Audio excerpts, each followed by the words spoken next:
Never could have been thinking I would know what the future bring. All the highs and lows, said I'm gonna win, though the world might spin. I'm a mess, just trying to guess my way through this. We can't just go out and do what we want. Everything's not normal. But the only thing we're worried about is our freedom getting taken away from us as the citizens. You want to kind of be out and having fun instead of being trapped. Bradford primarily is known as the youngest city nationally, so we have a sizable youth population. But through the pandemic, young people's voices have been quite invisible in a lot of the narratives. I don't think there's been much out there for young people. Because people think because we're younger we can deal with these kind of things better. It don't mean it doesn't take a toll on us. It started to affect my family and my relatives more, and it actually frightened me more than I've actually ever been before. People are not used to it, they're out of nowhere, they've been asked to isolate, stay home. It's made them feel like prisoners in their own home. Keeping your sanity has been so hard in this past year. A lot of people didn't have ways to cope with staying indoors. Especially with the suicides that have been happening, and as a Muslim I know that suicide isn't the way to go in Islam as it is haram, but it's scary to know what has pushed these young children to actually result in killing themselves. The suicide rates are going up because I've lost 3 of my friends and I've lost an auntie to suicide. As with many other people, we did note that the suicide rates were going up in other communities, but also the Muslim community as well. Being part of the burial services, we did become aware of certain areas of need that we hadn't anticipated before. There's that lack of support because as we get older we know that there's so many options available for us to seek help, but for young people they might be afraid to speak to their family even. Mental health in the Asian community, there's a big stigma around it, so it's been very hard to even talk about mental health. You know, my family members, if she did speak about suicide, people just say, oh, she's possessed, or she's a bit ill, or she needs to take tablets, or there's something wrong with her. But if that wasn't the case, if she was actually allowed to speak about it, I think by now she would have been alive sitting at home with the kids. Because of COVID and because of the situation they were in, they didn't have no one to talk to, they didn't know what to do. It's not a way out, but they felt like it was. We know that mental health services for young people aren't good enough and haven't been well funded enough. And obviously that's just become much worse now. Firstly, I didn't even know how to react to issues such as anxiety or depression. And when it hit me, I didn't know how to talk about it or who to talk about it as well. Our community needs to work together and be stronger, and that's not just people from outside, that's including families. Everyone needs to be involved to make sure that we're all okay. This was a time for young people to strengthen and build on friendships and relationships, but also realise who they were. Especially being in them key years where you are finding yourself, and the way you find yourself is obviously mixing with people. You can't really explain or speak to your parents like you would speak to your friends. Because the way you get on with your parents and your friends is kind of different, isn't it? Knowing in your mind, you want to social, you want to meet up with your friends, but it's I can't risk that for my family and them because they'll mean more to me than going out.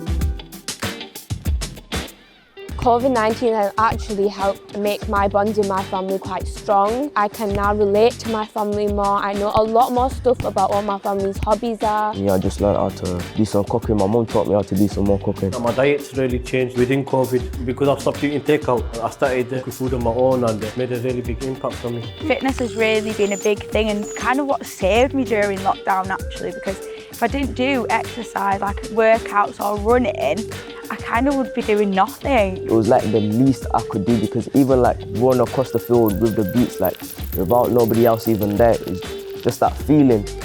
I miss that feeling a lot. Hope you see what I can see, 'cause I don't need the mystery. I hope you see what I can see, 'cause I don't need the mystery. So lots of our students have talked about the lost opportunities over the last 2 academic years. As a year 11 student, I've lost a lot of my GCSE education, and when we go into lessons now, it's you're not really in the atmosphere, you haven't been in the atmosphere, you're not in the routines of being in lessons. No one knows what they're going to get. People can't show their best ability on papers anymore because I'm not sure if the education route is for me. My future vision has changed. Other people find it easier to do their work at home, but for me it's harder. I really need that kind of push as well.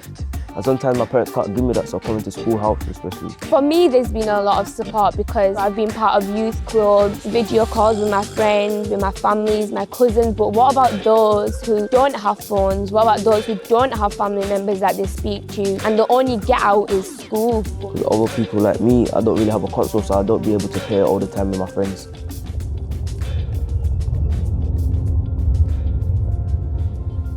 I live in a care home. I've been in one for 2 years. To be honest, there wasn't that much support. All I did is raise the benefits by £20. So if you're on universal credit, just added £20 to that. If you were going through the care service, you just put £20 on top of your normal annual payment. So you couldn't really see your family with supervised visits. It's like an online relationship you have, and that's it. So it was telephone calls, and sometimes these telephone calls didn't take place. So the anxiety and the depression kind of kept up and kept coming back.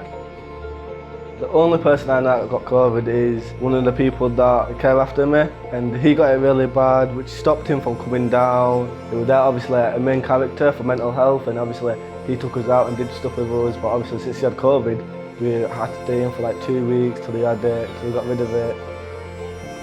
I think it's taught people a lot of things, like mental health does matter, and children in care do matter as well. I've heard stories about COVID and what it can do to families and what it can do to the person. See, I haven't actually known anyone personally who's had COVID. Me and my 2 sisters got tested positive for COVID-19. Loads of family members, honestly, out of the city, in the city, in Bradford. And you know what was scary? We didn't know if they would make it. We honestly didn't know. Like every so often on Facebook, there were janaza announcements where they would release a funeral. Every single day, there'd be more and more. It'd go from once a week to 4 times a week, to once a day, to twice a day, to 3 times a day. It kept increasing, and it was really worrying because we wouldn't want to see our family members on that page. Not being able to breathe, it doesn't seem like something that can actually happen. My granddad was really ill at this point, and he lived in a separate household to me. He ended up in the hospital at the same time as me. But my mum ended up getting it, quite bad as well. So she was in the hospital that same night.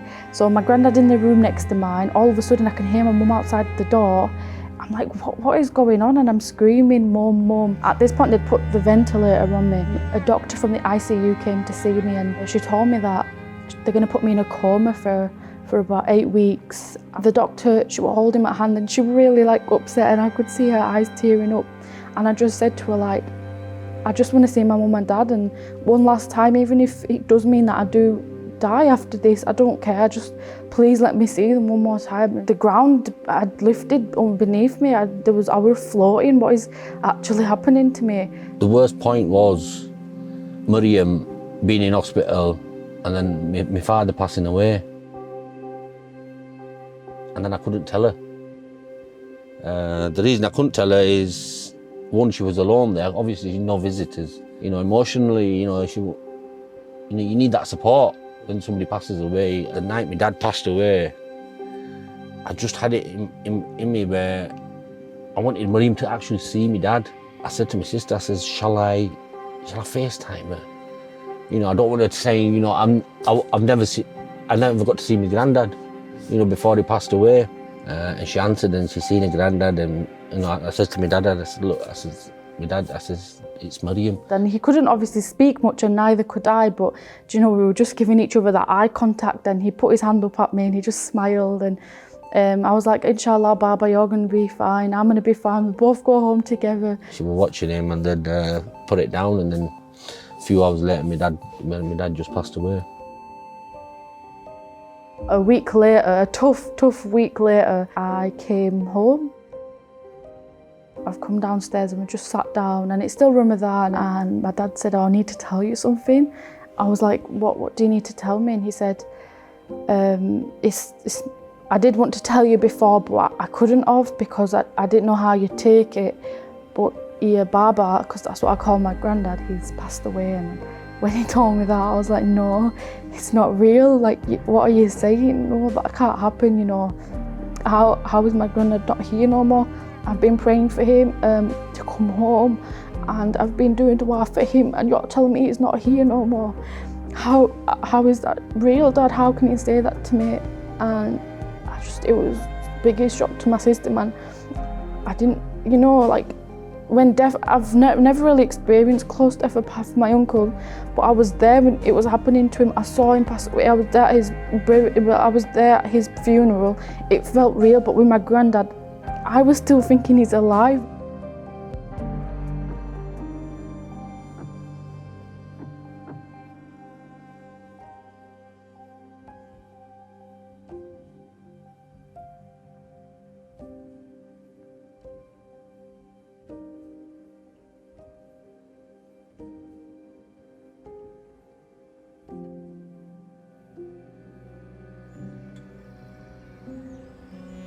What we found is those young people that lived within inner cities have had more of a recognition or have been more aware of somebody or a family member or a friend having contracted COVID. And we can only put that down to some of the feedback that we were getting from young people around some of the social and economic disparities faced by young people within inner cities, the multi-occupational households, but also the fact that a lot of the families that live within the inner city areas are for Black, Asian, minority ethnic backgrounds. The pandemic has kind of exposed what was there already. So lots of our students and families have spoken about racism. You know, it was quite often said during the pandemic that we're all in the same boat, and actually that wasn't true.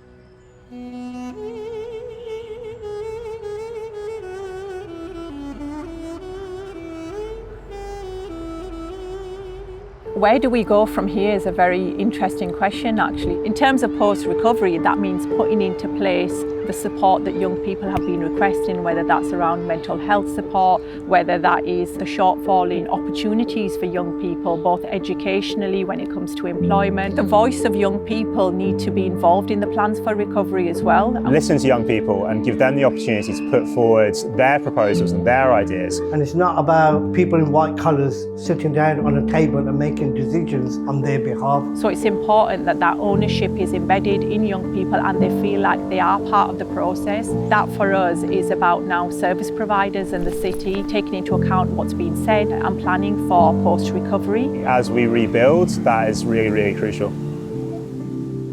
You would never know which day is your last.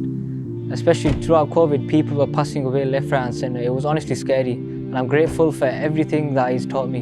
I'm grateful for it teaching me to value myself and value life itself. Still now, it kind of shocks my system as to what I've been through, and you know, I'm happy I went through it now in the sense that I've learned so much more from it. I really value my life. I found faith in COVID. I found a lot of faith in COVID. There's always challenges people have to face in life, and I feel like this was our challenge that we had to face. Changes to come, 'cause the light's just around the corner.